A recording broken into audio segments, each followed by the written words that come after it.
ಈ ಕಾಂಗ್ರೆಸ್ ಸರ್ಕಾರದಿಂದ ಏನು ಅಲ್ಪಸಂಖ್ಯಾತರಿಗೆ ಅನ್ಯಾಯ ಆಗ್ತಾ ಇದೆ. ಒಂದು OBC ವರ್ಗ ಮತ್ತು ಹಿಂದೂ ವರ್ಗಗಳನ್ನು ಮತಗಳನ್ನು ಬೆಳೆಸ್ಕೊಂಡು ಇವರು ನಮ್ಮ ಮೇಲೆ ಮೇಲ್ವರ್ಗ ಸಮಾಜದ ದೃಷ್ಟಿಯಿಂದ ಆಯಿತಾ ಪಟ್ಟಭದ್ರ ಹಿತಾಸಕ್ತಿಗಳಿಂದ ನಮ್ಮನ್ನು ತುಣಿತಾರೆ. ಇವರಿಗೆ ನಾವು ಬೇಕು.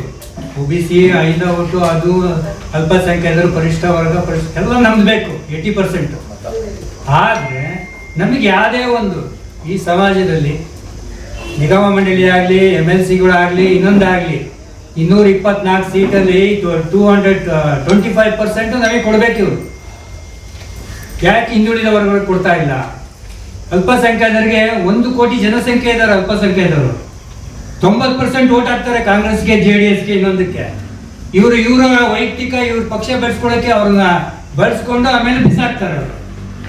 ಅರ್ಥ ಆಯ್ತಾ? ಇದನ್ನ ಕೇಳೋಕ್ಕೂ ನಮಗಿದೆ. ಅಲ್ಲ ಹೇಳಿದ್ದಲ್ಲ, ನಾವು ಬಂದಿರೋ ಉದ್ದೇಶನೇ ಅದು. ಸಬ್ಜೆಕ್ಟ್ ಅದೇನೆ.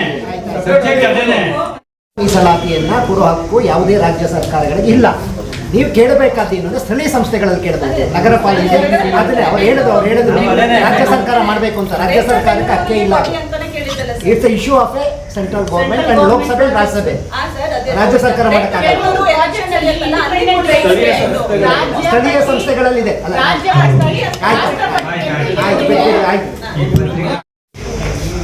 ದೃಶ್ಯ ಮಾಧ್ಯಮ ಮಿತ್ರರಿಗೆ ಹಾಗೂ ಪತ್ರಿಕಾ ವರದಿಗಾರರಿಗೆ ಅನಂತ ನಮಸ್ಕಾರಗಳು.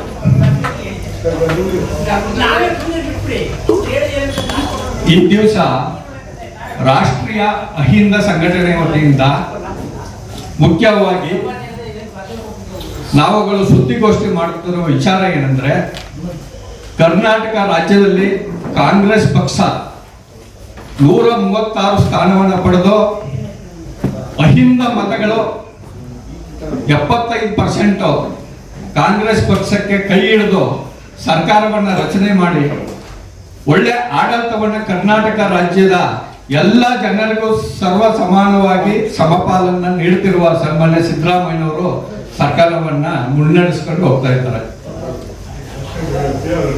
ಈಗಿನ ಒಂದು ರಾಜಕೀಯ ಪರಿಸ್ಥಿತಿಯಲ್ಲಿ ನಮ್ಮ ದಾವಣಗೆರೆ ಬೈ ಎಲೆಕ್ಷನ್ ಚುನಾವಣೆಯಲ್ಲಿ ಅಲ್ಪಸಂಖ್ಯಾತರು ಟಿಕೆಟ್ ಅನ್ನ ಕೊಡಿ, ನಮ್ಮ ಒಂದು ಅಲ್ಪಸಂಖ್ಯಾತರಿಗೆ ಅಂತ ಮನವಿ ಮಾಡಿದ್ರು. ಆದ್ರೆ ಅನಿವಾರ್ಯ ಕಾರಣಗಳಿಂದ ಅಲ್ಪಸಂಖ್ಯಾತರಿಗೆ ಅನ್ಯಾಯ ಆಯಿತು. ಶಾಮನೂರು ಶಿವಶಂಕರಪ್ಪನವರ ಮೊಮ್ಮಗ ಕಾಂಗ್ರೆಸ್ ಪಕ್ಷ ಟಿಕೆಟ್ ನೀಡಿ ಅಲ್ಲಿ ಚುನಾವಣೆಗೆ ಕಣಕ್ಕೆ ಇಳಿಸಿದ್ರು. ಅದರಲ್ಲಿ ಮುಖ್ಯವಾಗಿ ಅಲ್ಪಸಂಖ್ಯಾತರು 70,000 ಮತಗಳ ಒಂದು ದಾವಣಗೆರೆ ದಕ್ಷಿಣ ಕ್ಷೇತ್ರದಲ್ಲಿ ಕಾಂಗ್ರೆಸ್ ಪಕ್ಷವನ್ನ ಕೈ ಹಿಡಿಯುವ ಮುಖ್ಯವಾಗಿ ಮತದಾರರು.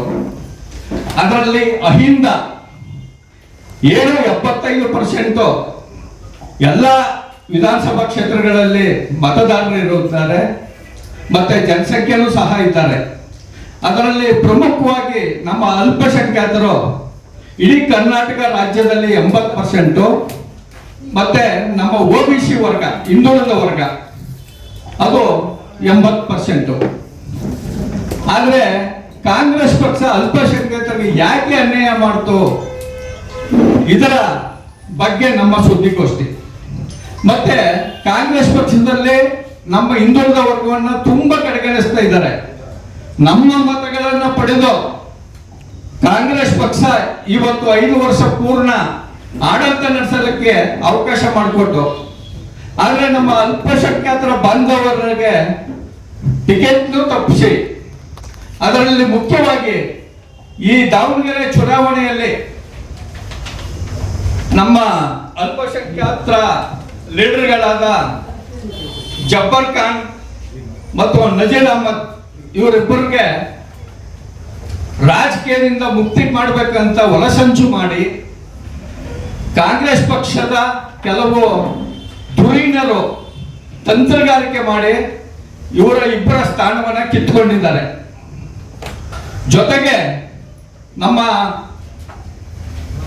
ಏನು ಒಂದು ನಾಯಕ ಜನಾಂಗದ ಕರ್ನಾಟಕದ ಲೀಡರ್ KN ರಾಜಣ್ಣ ಮಂತ್ರಿ ಸ್ಥಾನವನ್ನು ಸಹ ಕಳೆದುಕೊಂಡ್ರು. ಇವಾಗ ಇವರು ಕಾಂಗ್ರೆಸ್ ಪಕ್ಷದಲ್ಲಿ KN ರಾಜಣ್ಣ ಅವರು, ಜಬ್ಬರ್ ಖಾನ್, ನಜೀರ್ ಅಹಮದ್ ಇವರು 3 ಜನನ ಟಾರ್ಗೆಟ್ ಮಾಡಿ ದಾವಣಗೆರೆ ಚುನಾವಣೆಯಲ್ಲಿ ಇವರನ್ನ ಮುಗಿಸಿದ್ರು.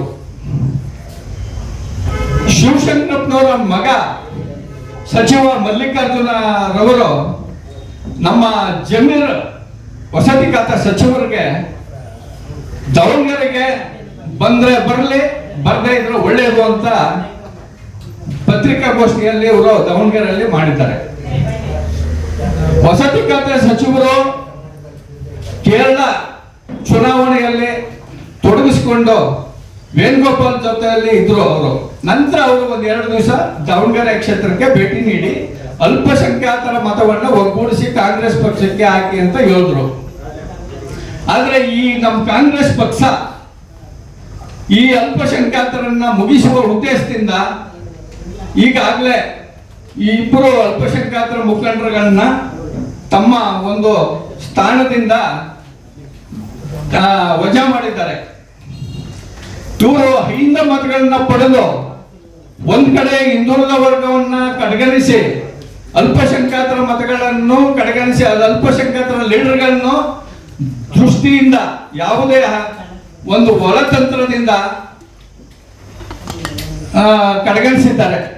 ಇದು ಈ ವಿರುದ್ಧ ನಾವು ಅಹಿಂದ ಇವತ್ತು ಸುದ್ದಿಗೋಷ್ಠಿ ಮಾಡ್ತಾ ಇದ್ದೀವಿ. ಈಗ ಜಮೀರ್ ಅಹಮದ್ ಸನ್ಮಾನ್ಯ ವಸತಿ ಅಲ್ಪಸಂಖ್ಯಾತರ ಇಲಾಖೆಯ ಸಚಿವರಾದ ಜಮೀರ್ ಅಹಮದ್ ರವರಿಗೆ ಕಡೆಗಣಿಸಲಿಕ್ಕೆ ಒಂದು ಒಳಸಂಚು ಮಾಡ್ತಾ ಇದ್ದಾರೆ. ಯಾವ ವ್ಯಕ್ತಿ ಈ ಒಳಸಂಚಿಗೆ ಸೂತ್ರಧಾರಿಯಾಗಿದ್ದಾರೆ ಅವರ ವಿರುದ್ಧ ಇಡೀ ಕರ್ನಾಟಕ ರಾಜ್ಯದ 224 ಕ್ಷೇತ್ರದಲ್ಲಿ ನಾವು ದಂಗೆ ಹೇಳಬೇಕಾಗ್ತದೆ. ಆದ್ರೆ ಕಾಂಗ್ರೆಸ್ ಪಕ್ಷಕ್ಕೆ ಮತ್ತೆ ಡೆಲ್ಲಿ ಹೈಕಮಾಂಡ್ಗೂ ಸಹ ನಾವು ಈ ಸುದ್ದಿಗೋಷ್ಠಿ ಮುಖಾಂತರ ಎಚ್ಚರಿಕೆ ನೀಡ್ತಾ ಇದ್ದೀವಿ. ಏನಾದ್ರೂ ನೀವು ನಮ್ಮ ಅಹಿಂದ ವರ್ಗಕ್ಕೆ ನಾಯಕರನ್ನ ಟಾರ್ಗೆಟ್ ಮಾಡಿದ್ರೆ 2028 ಚುನಾವಣೆಯಲ್ಲಿ ನಿಮಗೆ ಸರಿಯಾಗಿ ಬುದ್ಧಿ ಕಲಿಸ್ತೀವಿ.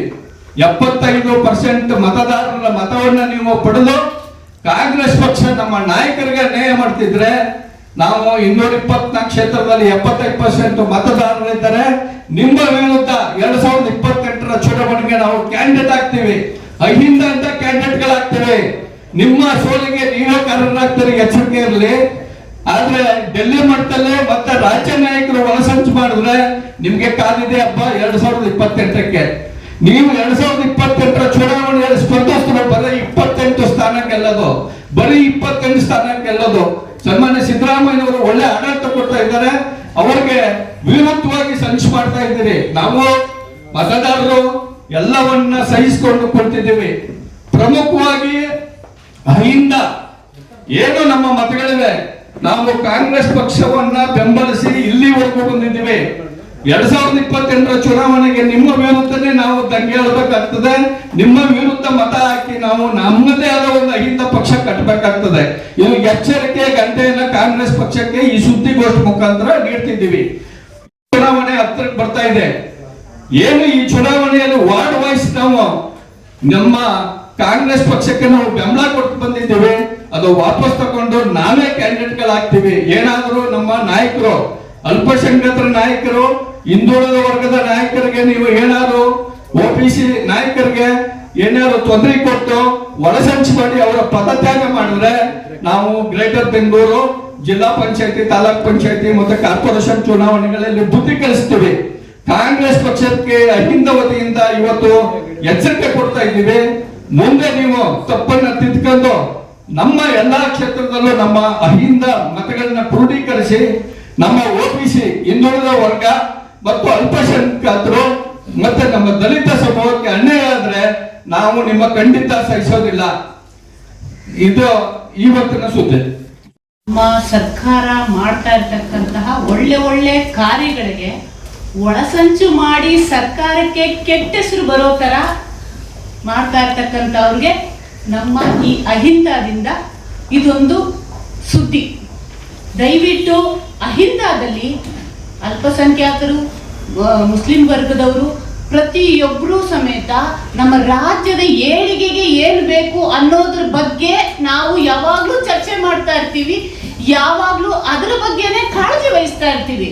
ಇವಾಗ ಸಿದ್ದರಾಮಯ್ಯ ಅವರು ಮಾಡ್ತಾ ಇರ್ತಕ್ಕಂಥ ಒಳ್ಳೆ ಒಳ್ಳೆ ಕೆಲಸಗಳಿಗೆ ಈ ಅವರ ಹೆಸರಿಗೆ ಮಸಿ ಬಳಿಯುವಂತ ಕೆಲಸನ ಈಗ ಅಲ್ಲಿರ್ತಕ್ಕಂಥ ನಾಯಕರು ಮಾಡ್ತಾ ಇದ್ದಾರೆ. ಅದನ್ನ ತಪ್ಪಿಸೋದಕ್ಕೋಸ್ಕರನೇ ಈ ಸುದ್ದಿಗೋಷ್ಠಿ. ನಿಜ ಹೇಳ್ಬೇಕಂತಂದ್ರೆ ಮುಸ್ಲಿಂ ಸಮುದಾಯದವರು ಅಹಿಂದಾದಲ್ಲಿ ಬಹುಮುಖ್ಯ ಪಾತ್ರವನ್ನ ವಹಿಸಿದ್ದಾರೆ. ಜೊತೆಗೆ ಏನ್ ಅವ್ರಿಗೆ ಕರ್ನಾಟಕದಲ್ಲಿ 13% ಅವ್ರಿಗೆ ವೋಟರ್ ಐಡಿಗಳು ಅಂದ್ರೆ ವೋಟರ್ ಪವರ್ಸ್ ಇದೆ. ಅಂದ್ರೆ 13% ಜನ ಮುಸ್ಲಿಮ್ಸ್ ಇದ್ದಾರೆ. ಆದ್ರೆ MLAಗಳು ಎಷ್ಟು ಜನ ಇದ್ದಾರೆ? 4% ಇದ್ದಾರೆ. ಇವರು ಮೀಸಲಾತಿ ಅಂತ ಬೇರೆ ಎಲ್ಲಾ ಜನಾಂಗದಲ್ಲೂ ಒಳ ಮೀಸಲಾತಿಗಳನ್ನ ಕೇಳ್ತಾ ಇದ್ದಾರಲ್ವಾ, ಮುಸ್ಲಿಂ ಅವರು ಅದನ್ನೇ ಕೇಳ್ತಾ ಇದ್ದಾರೆ. ಅದು ಕೇಳಿದ್ದು ಅವ್ರ ಹಕ್ಕನ್ನ ಕೇಳಿದ್ದೆ ಇಲ್ಲಿ ತಪ್ಪಾಯ್ತಾ ಅನ್ನೋ ಪ್ರಶ್ನೆ ಇಲ್ಲಿ ಉದ್ಭವ ಆಗತ್ತೆ. ನಾವು ಈ ಕರ್ನಾಟಕದಲ್ಲಿ ಪ್ರತಿಯೊಬ್ಬ ವ್ಯಕ್ತಿಗೆ ತನ್ನದೇ ಆದಂತ ಅಧಿಕಾರ ಇದೆ, ಹಕ್ಕಿದೆ, ಕೇಳುವಂತ ಜವಾಬ್ದಾರಿ ಸಮೇತ ಇದೆ. ಯಾವ ವ್ಯಕ್ತಿ ಏನೂ ಹಕ್ಕು ಕೇಳ್ದಿರಾ ತನ್ನ ಜವಾಬ್ದಾರಿಗಳನ್ನ ಮರ್ತೋಗ್ತಾನೆ, ಅವನು ಸತ್ತೋದಂಗ ಲೆಕ್ಕ. ಅವನು ಈ ಸಮಾಜಕ್ಕೆ ಬೇಡದಂತ ವ್ಯಕ್ತಿ ಆಗ್ತಾನೆ.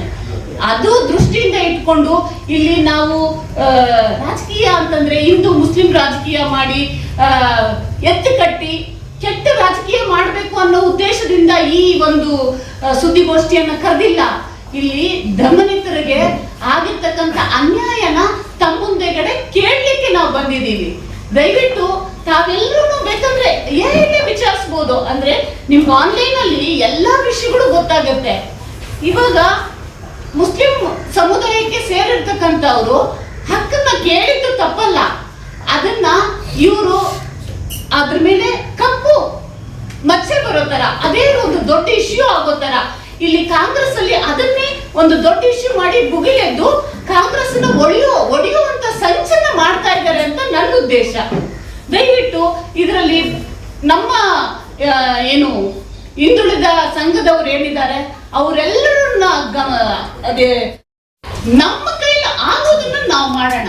ನಮ್ಮ ರಾಜ್ಯದಲ್ಲಿ ಮಾಡಬಹುದಾದಂತ ಕೆಲಸಗಳನ್ನ ನಾವು ಮಾಡೋಣ. ಅವ್ರು ಮಾಡಿದ್ರೋ ಬಿಟ್ರೋ ನಮ್ಗೆ ಬೇಕಾಗಿಲ್ಲ. ನಮ್ಮ ಕೈಯಲ್ಲಿ ಅಧಿಕಾರ ಇದೆ, ನಾವು ಮಾಡಕ್ಕೆ ಮುಂದಕ್ಕೆ ಹೋಗೋಣ. ಅದಕ್ಕೆ ನಮ್ಮ ಎಲ್ಲ ಅಹಿಂದ ಒಂದು ಸಂಘಟನೆಗಳು ಇದಕ್ಕೆ ಬೆಂಬಲವನ್ನ ಕೊಡ್ತಾ ಇದ್ದಾವೆ. ದಯವಿಟ್ಟು ಮಹಿಳಾ ಮೀಸಲಾತಿ ಬಗ್ಗೆ ನಮ್ಮ ಸ್ಟೇಟ್ ಗೌರ್ಮೆಂಟ್ ಪರಿಶೀಲನೆ ಮಾಡಿ ವಿಚಾರಿಸಿ ಒಂದು ಕಮಿಟಿ ಮಾಡಿ ಅದಕ್ಕೆ ನಮ್ಮ ಮಹಿಳಾ ಮೀಸಲಾತಿಗೆ ಏನು ಬೇಕೋ ಆ ಒಂದು ಸ್ಟೇಜ್ ನ ಕ್ರಿಯೇಟ್ ಮಾಡಿ ನಮ್ಮ ಸಿದ್ದರಾಮಯ್ಯ ಅವರು ಇರುವಂತ ಸಂದರ್ಭದಲ್ಲೇ ಈ ಬಿಲ್ ಪಾಸ್ ಆದ್ರೆ ಎಲ್ಲ ಕರ್ನಾಟಕದ ಪ್ರತಿಯೊಬ್ಬ ಜನತೆ. ನಾವು ನಮ್ಮ ಅಹಿಂದ ಸಂಘಟನೆಯಿಂದ ಸುದ್ದಿಗೋಷ್ಠಿಯಲ್ಲಿ ಎಲ್ಲರೂ ಸೇರಿದ್ದೀವಿ. ಕಾರಣ ಏನಂದ್ರೆ ಇತ್ತೀಚೆಗೆ ನಡೆದ ದಾವಣಗೆರೆ ಚುನಾವಣೆ. ಆ ಚುನಾವಣೆಯಲ್ಲಿ ಆ ದಾವಣಗೆರೆ ಕ್ಷೇತ್ರದಲ್ಲಿ ಸುಮಾರು 85% ನಾವು ಅಲ್ಪಸಂಖ್ಯಾತರು ವೋಟರ್ಸ್ ಇದ್ರು. ಹಾಗಾಗಿ ಅಲ್ಲಿರೋ ನಮ್ಮ ಮುಖಂಡರು ನಾಯಕರು ಅವರು ಒಂದು ಟಿಕೆಟ್ ಕೇಳಿರ್ತಾರೆ ಸರ್ಕಾರಕ್ಕೆ. ಆ ಟಿಕೆಟ್ ಕೊಡದೆ ಕಾರಣ ಅಲ್ಲಿನ ಜನ ಸಾಕಷ್ಟು ಸುಮಾರು 15 ಜನ ಅಲ್ಪಸಂಖ್ಯಾತರು ಅಲ್ಲಿ ಚುನಾವಣೆಗೆ ಸ್ಪರ್ಧಿಸಿದ್ದಾರೆ. ಯಾಕಂದ್ರೆ ಈ ಹಿಂದೆ ಚುನಾವಣೆಯಲ್ಲಿ ಶಾಮನೂರು ಶಿವಶಂಕರ್ ಹೇಳಿದ್ರು, ಈ ಮುಂದಿನ ಚುನಾವಣೆಯಲ್ಲಿ ನಾವು ಅಲ್ಪಸಂಖ್ಯಾತರಿಗೆ ನಿಲ್ಲಿಸ್ತೀವಿ ಅಂತ. ಅವರು ಕಾಲ ಇದರಿಂದ ಅವ್ರು ತೀರ್ಕೊಂಡಿರ್ತಾರೆ. ಆದ್ರೆ ಸುರ್ಜಿವಾಲಾ ಅವರು ನಮ್ಮ KPCC ಅಧ್ಯಕ್ಷರು AIC ಅವರು ಎಲ್ಲರೂ ಸೇರ್ಕೊಂಡು ಇವರು ಶಾಮನೂರ್ ಅವರಿಗೆ ಸಮರ್ಥ ಅವರಿಗೆ ಅವರು ಟಿಕೆಟ್ ಕೊಡ್ತಾರೆ. ಆದ್ರೆ ಅನುಭವಸ್ಥರಿಗೆ ಕೊಡೋದು ತಪ್ಪ, ಅನುಭವಸ್ಥರು ಕೇಳಿದ್ದು ತಪ್ಪ. ಈಗ ಹಾಗಾಗಿ ನಮ್ಮ ಅಲ್ಪಸಂಖ್ಯಾತರ ರಾಜ್ಯ ನಾಯಕರಿಗೆ ಕಡೆಗಣಿಸಿ ಅವರಿಗೆ ಪಕ್ಷದಿಂದ ಉಚ್ಚಾಟನೆ ಮಾಡಿದ್ದು ತಪ್ಪು. ಇನ್ನು ಮುಂದೆ ಏನಾದರೂ ಇದೇ ರೀತಿ ಮಾಡಿದ್ರೆ ನಮ್ಮ ಮುಂದಿನ ನಡೆ, ನಮ್ಮ ಅಹಿಂದ ವರ್ಗದ ನಡೆ ಏನಿರುತ್ತೆ ಅಂದ್ರೆ ಪಕ್ಷದ ವಿರೋಧವಾಗಿರುತ್ತೆ. ಯಾಕಂದ್ರೆ ಮುಂದಿನ ದಿನಗಳಲ್ಲಿ ಅಲ್ಪಸಂಖ್ಯಾತರ ಅನಿವಾರ್ಯ ಅಲ್ಲ. ಈಗ ಹೇಳ್ತಾರೆ ನಾವು ಅಲ್ಪಸಂಖ್ಯಾತರು ಕಾಂಗ್ರೆಸ್ ಪಕ್ಷಕ್ಕೆ ಅನಿವಾರ್ಯ ಅಂತ. ಆದ್ರೆ ನಾನು ಹೇಳ್ತಾ ಇದ್ದೀನಿ, ಕಾಂಗ್ರೆಸ್ ಪಕ್ಷಕ್ಕೆ ಅಲ್ಪಸಂಖ್ಯಾತರು ಅನಿವಾರ್ಯ ಅಲ್ಲ. ಯಾಕಂದ್ರೆ ಪಕ್ಷ ಕಟ್ಟಕ್ಕೆ ನಾವೆಲ್ಲರೂ ಒಟ್ಟುಗೂಡಿಸಿ ಅಹಿಂದ ವರ್ಗದವರು, OBC ಅವರು, SC ST ಎಲ್ಲರೂ ಸೇರಿ ಸುಮಾರು 80% ನಾವು ವೋಟ್ ಹಾಕಿ ರಾಜ್ಯದಲ್ಲಿ ನಮ್ಮ ಪಕ್ಷ 135 ಸೀಟ್ಗಳನ್ನು ತಂದು ಗೆದ್ದಿದ್ದಾರೆ. ಆದ್ರೂ ಈಗ ನಾವು ಕೇಳುವ ಹಕ್ಕಿಗೆ ನಮ್ಗೆ ಕಡೆಗಣಿಸ್ತಾ ಇದ್ದಾರೆ. ಅಂದ್ರೆ ಇದಕ್ಕೆ ಮುಂದಿನ ಚುನಾವಣೆಯಲ್ಲಿ ಪರಿಣಾಮ ಕೆಟ್ಟದಾಗುತ್ತೆ ಅಂತ ಹೇಳಕ್ಕೆ ಬಯಸ್ತೀನಿ. ಯಾಕಂದ್ರೆ ಜಬ್ಬಾರ್ ಖಾನ್ ಆಗ್ಲಿ, ನಜೀರ್ ಅಹಮದ್ ಖಾನ್ ಆಗ್ಲಿ, ರಾಜಣ್ಣ ಆಗ್ಲಿ ಎಲ್ಲ ಪಕ್ಷಕ್ಕೆ ದುಡ್ದಿರೋರೆ, ಪಕ್ಷ ಕಟ್ಟಿರೋರೆ, ಪಕ್ಷಕ್ಕೋಸ್ಕರ ಕೆಲಸ ಮಾಡಿರೋರೆ. ಹಾಗಾಗಿ ನಾನು ಕೇಳ್ಕೊಳ್ಳೋದಿಷ್ಟೇ, ಮುಂದಿನ ದಿನಗಳಲ್ಲಿ ಈ ರೀತಿ ನಮ್ಮ ಪಕ್ಷದವರು ಮಾಡಕ್ ಹೋಗ್ಬೇಡಿ ಅಂತ ಹೇಳ್ತಾ ನನ್ನ 2 ಮಾತು ಮುಗಿಸ್ತೀನಿ. ಕಾರ್ಯಕರ್ತರಿಗೆ ವಂದನೆಗಳು. ಕರ್ನಾಟಕ ಕಾಂಗ್ರೆಸ್ ಮತ್ತು ಕರ್ನಾಟಕ KPC ಅಧ್ಯಕ್ಷರು ದಾವಣಗೆರೆ ಒಂದು ಕುಟುಂಬಸ್ಕರ ಕರ್ನಾಟಕ ಕಾಂಗ್ರೆಸ್ ನಿರ್ಣಯವನ್ನು ಹೊರಡಿದ್ದಾರೆ. ಕರ್ನಾಟಕದಲ್ಲಿ ಕಾಂಗ್ರೆಸ್ ಪಕ್ಷ ಇಡೀ ಭಾರತ ರಾಜ್ಯವೇ ಇಲ್ಲ. ಮುಂದಿನ ಗ್ರಾಮ ಪಂಚಾಯತಿ, ತಾಲೂಕ್ ಪಂಚಾಯತಿ, ಜಿಲ್ಲಾ ಪಂಚಾಯತಿ ಹಾಗೂ ಗ್ರೇಟ್ ಬೆಂಗಳೂರು ಚುನಾವಣೆಯಲ್ಲಿ ಕಾಂಗ್ರೆಸ್ ಪಕ್ಷಕ್ಕೆ ತುಂಬಾ ಕಷ್ಟವಾಗುತ್ತದೆ. ಈ 2023 ಚುನಾವಣೆಯಲ್ಲಿ ಹಿಂದುಳಿದ ವರ್ಗ ಹಾಗೂ ಅಲ್ಪಸಂಖ್ಯಾತರು, ಪರಿಶಿಷ್ಟ ಜಾತಿ, ಪರಿಶಿಷ್ಟ ಪಂಗಡ ಕಾಂಗ್ರೆಸ್ಗೆ ಬೆಂಬಲಿಸಿದರು. ಅತಿ ಹೆಚ್ಚಿನ ಬಹುಮತ ಪಡೆದು ನಮಗೆ ಏನಾದರೂ ಸಹಾಯ ಮಾಡಬಹುದು ಅಂತ ತಿಳಿದಿದ್ದರು. ಹಿಂದುಳಿದ ವರ್ಗ, ಅಲ್ಪಸಂಖ್ಯಾತ ಮತ್ತು ಪರಿಶಿಷ್ಟ ಜಾತಿ, ಪರಿಶಿಷ್ಟ ಪಂಗಡ ಮುಂದೆ ಚುನಾವಣೆಯಲ್ಲಿ ಕಾಂಗ್ರೆಸ್ ಹಠಾವ ಎಂಬ ಘೋಷಣೆಗಳೊಂದಿಗೆ ಅಕ್ಕಾಡಿಗಳಿದ್ದರೆ ಆಶ್ಚರ್ಯವಿಲ್ಲ. ಶಿವಮೊಗ್ಗದ ವೇದಿಕೆಯ ಮೇಲೆ ಯಡಿಯೂರಪ್ಪ ಅವರ ಮಗನಿಗೆ ಗೆಲ್ಲಿಸಿ ಎಂದು ಮಾತನಾಡಿದರು. ಆಗ ಯಾಕೆ ಕಾಂಗ್ರೆಸ್ ಹೈಕಮಾಂಡ್ ಕರ್ನಾಟಕ KPC ಅಧ್ಯಕ್ಷ ಸಾಮಸಿ ವಿಜಯಪ್ಪ ಅವರಿಗೆ ಕ್ರಮ ಕೈಗೊಳ್ಳಿಲ್ಲ, ಹೇಗೆ ತಿಳಿಸಿ. ದಾವಣಗೆರೆಯಲ್ಲಿ ಟಿವಿ ಮಾಧ್ಯಮಗಳ ಮುಂದೆ ಜಮೀರ್ ಯಾರು, ನಮ್ಮ ಚೇರ್ಮನ್ ಅವರಿಗೆ ಏನು ಸಂಬಂಧ ಎಂದು ಹೇಳಿದರು. ಆದರೆ 2ನೇ ಬಾರಿ ಜಮೀರ್ ಅಹಮದ್ ಚುನಾವಣೆ ಪ್ರಚಾರಕ್ಕೆ ಬಂದರೆ ಬರದೇ ಇದ್ದರೆ ಹೇಳಿ ಒಳ್ಳೆಯದು ಎಂದು ಹೇಳಿದರು. ಆಗ ಯಾಕೆ ಕರ್ನಾಟಕ ಕಾಂಗ್ರೆಸ್ ಉಸ್ತುವಾರಿ ರಣವೀರ್ ಸಿಂಗ್ ಸಚಿವಾಲಯ ಮತ್ತು KPC ಅಧ್ಯಕ್ಷರು ಅವ್ರ ಮೇಲೆ ಕ್ರಮ ತಗೊಳ್ಳಿಲ್ಲ?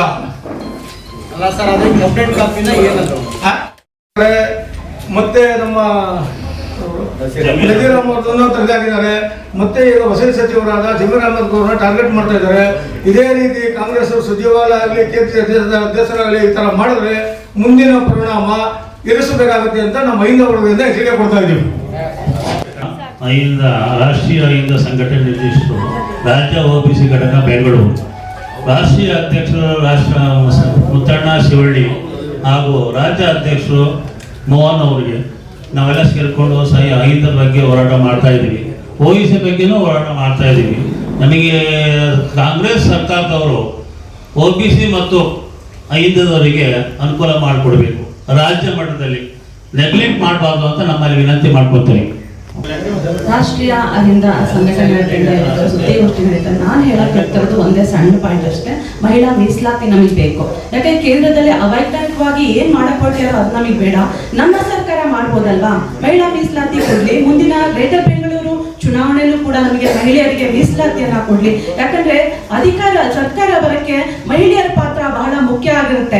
ಹಾಗಾಗಿ ನಮಗೆ ಮಹಿಳಾ ಮೀಸಲಾತಿ ಬೇಕು.